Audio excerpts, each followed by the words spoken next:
All right, diving in today to a book that's been making quite a stir. It's called How to Destroy a Man Now, a handbook. Yeah. And the author is Angela Confidential. Now, before anyone jumps to conclusions, Yeah. we are not endorsing Of course. anything in this book. We're just dissecting it. We're trying to understand what's in here, what kind of tactics are being described, and why this is resonating with certain people. Yeah. But This is more like an X-ray into a certain mindset, you know? Right. It's like looking under the hood to Yeah. see what's really going on, even if it's a little unsettling. yeah, some of the stuff in here is pretty unsettling. She calls her approach A bit. DAMN, which stands for Destroy a Man Now. Catchy. Yeah, a little ominous. A little bit, yeah. Yeah, But it's certainly attention-grabbing. it is. You got to give her that. Yeah. And the book actually breaks this whole damn strategy down into 3 parts. She calls them allegation, media, and authority. All right, so let's unpack that a little bit. Okay, so allegation Yeah. seems pretty straightforward. Yeah. You're making a claim, Yeah. accusing someone of something. Right, but it's not just about making any old accusation. No. No. The book stresses the importance of picking your battles, you know, Okay. choosing accusations that tap into those deep-seated societal fears and biases. So you're saying it's strategic. Exactly. It's about choosing allegations that are going to stick. And then we've got the media part. Yeah, and forget about newspapers. We're talking about online platforms, social media, Yeah. the whole 9 yards, This, feed. yeah. It's all fair game, according to Angela Confidential. There's even this scenario in the book about this guy, Sam Mann, Oh, yeah. and it lays out how his whole life gets turned upside down Overnight. through online posts. Just like that. It's really something. It's a stark illustration of how potent reputational damage can be in the digital age. It's kind of scary, right? It is. It is. How one post can just... Spiral out of control. Yeah. And then there's that third element, authority. Ah, yes. Yeah. Bringing in the big guns. So she's talking about, like, law enforcement. Law enforcement, HR departments, Yeah. even just influential figures. Like, using their influence To add weight to the allegations. Okay. It's like she's saying, look, it's not just me saying this. The authorities are involved now. Right. So it's about legitimacy. Legitimacy and amplification. You're not just whispering in the shadows anymore. You're bringing in powerful forces to back up your claims. So we've got this whole framework, allegation, media, authority. But Yeah. how does she see this playing out in, like, real life? Well, she actually gets into the nitty-gritty. She's got chapters dedicated to what she calls the DAMN online method Okay. and the DAMN at work method. Okay, so let's start with the online method, what she's suggesting. Well, you know how easy it is for stuff to spread online? Right. It can be as simple as a single post, maybe framed as a concerned citizen, or an anonymous tip. And then it just goes viral. Exactly. She also mentions these complaint websites, right? Oh, yeah, those. Yeah. Where anyone can post pretty much anything about anybody. And are these websites even legitimate? Well, they often have a veneer of legitimacy, but there's rarely any real vetting process. So anyone can just say anything. Well, more or less. And she even suggests creating fake profiles and What? posting fake testimonials to really bolster those accusations. Wow, okay.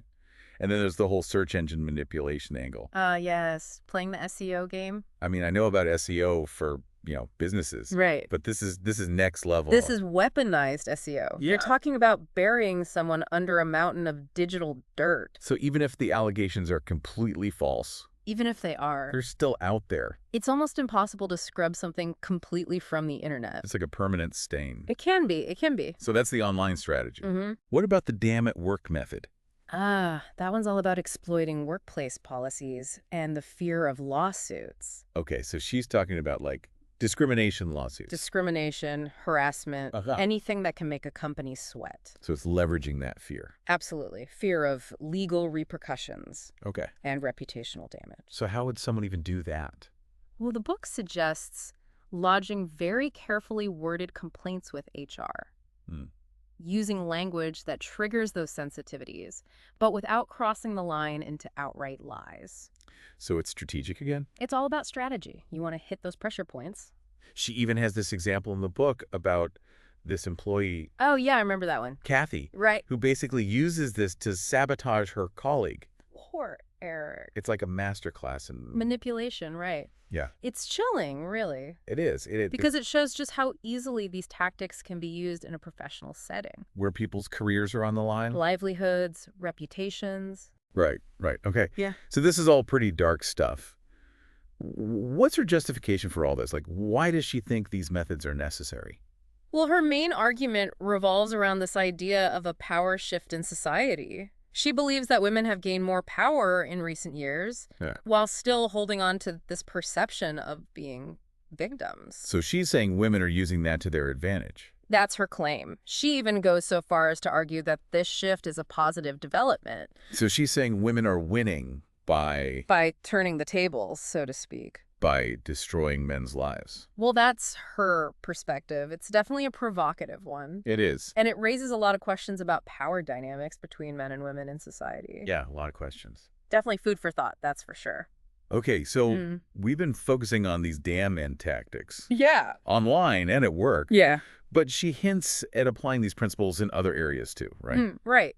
She talks about using these tactics in things like divorce and child custody battles. Which, when you think about it, makes sense in a way. Those are already highly charged situations. Absolutely. High stakes, lots of emotion. Ripe for this kind of manipulation. Especially when you consider the power dynamics involved in legal proceedings and family courts. Right. And she argues that even unfounded allegations of abuse can have a huge impact on the outcome. Oh, absolutely. The book really emphasizes that. It's like she's created a weaponized playbook for these kinds of personal and legal battles. It's a chilling thought, for sure. Yeah. And it really underscores the potential for harm. It's not just an academic exercise. Right. These tactics have real-world consequences. For families, for communities even. It's heavy stuff. It is. So where do we go from here? I mean, if these tactics are as effective as she claims. Yeah, that's the million-dollar question. How do we protect ourselves? There's no easy answer. Right. But I think awareness is a good first step. Okay. You know, understanding the tactics, the motivations behind them. That's how we develop counter strategies.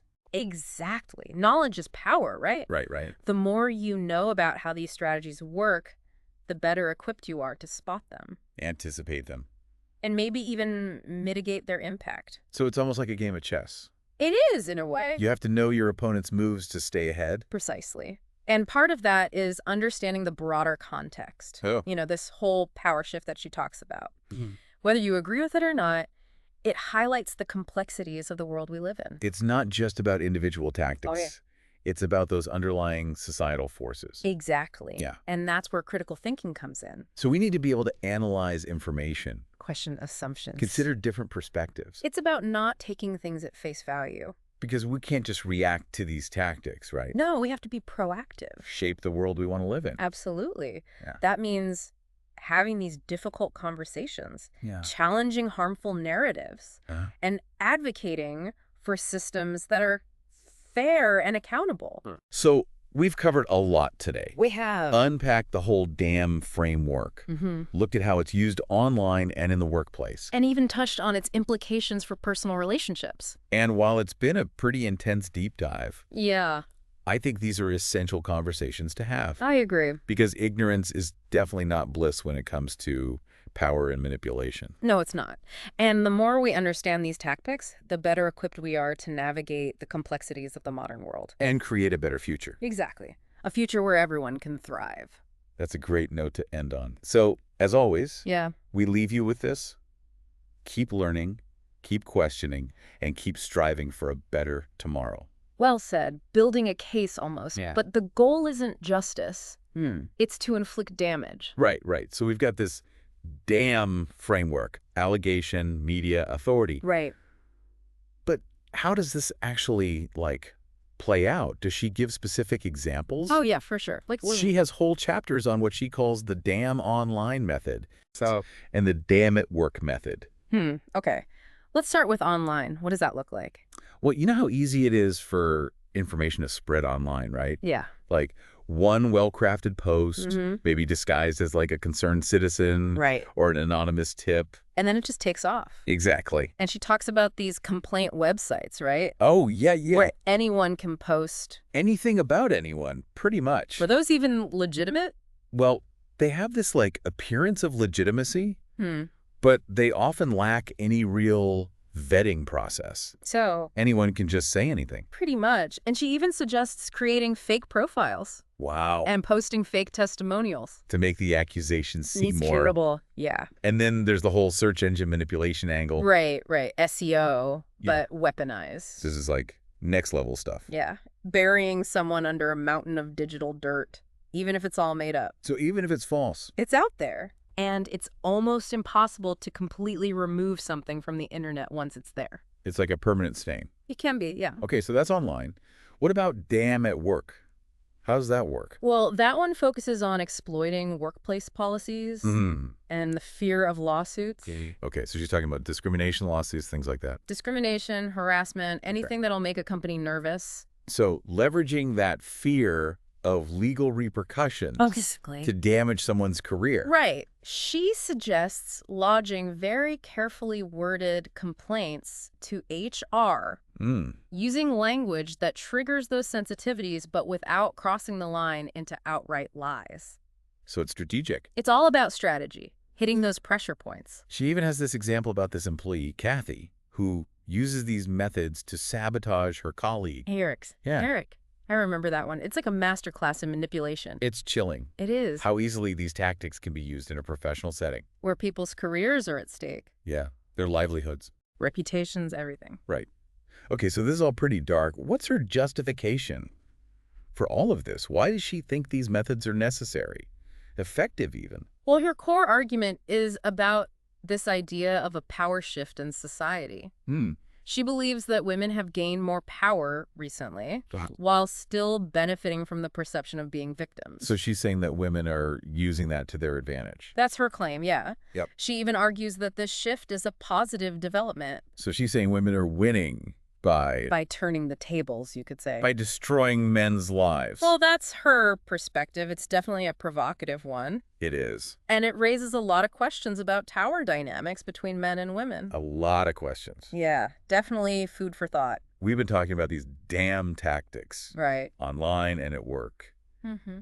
But she hints at using these principles in other areas too, right? She does. She mentions things like divorce and child custody battles. Which, when you think about it, Makes- those are already high stakes, highly emotional, Exactly. ripe for manipulation. Especially with the power dynamics at play in legal proceedings and family courts. Yeah, and she says that even unfounded allegations of abuse can have a huge impact on outcomes. The book really emphasizes that, yeah. It's like she's created this like weaponized playbook. For these personal and legal battles, yeah. And it really underscores the potential for harm here. It's not just an academic exercise. No. These tactics have real-world consequences For individuals? for families, communities even. This is heavy stuff. It is. This is heavy stuff for sure. It makes you think, where do we go from here?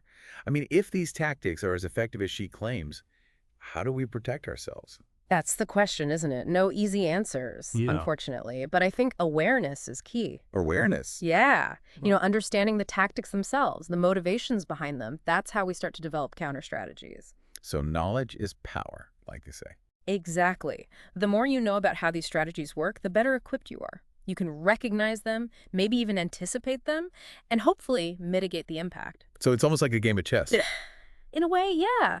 You got to know your opponent's moves to stay ahead, and part of that is understanding the bigger picture, you know? This whole power shift she talks about.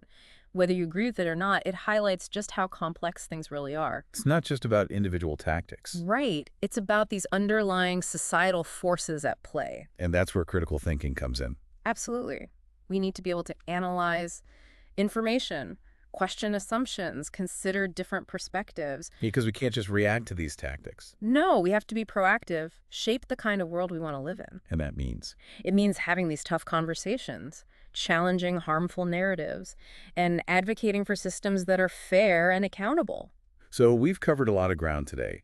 We unpacked this whole damn BO framework, explored how it's used online and in the workplace. Even touched on its implications for personal relationships. And it's been intense, but I think these are essential conversations to have. I agree. Because ignorance is not bliss, especially when it comes to power and manipulation. No, it's not. The more we understand these tactics, the better equipped we are to navigate this complex world, And create a better future. Exactly. A future where everyone can thrive. That's a great point to end on. So, as always, we leave you with this. Keep learning, keep questioning, and keep striving for a better tomorrow. Couldn't have said it better myself.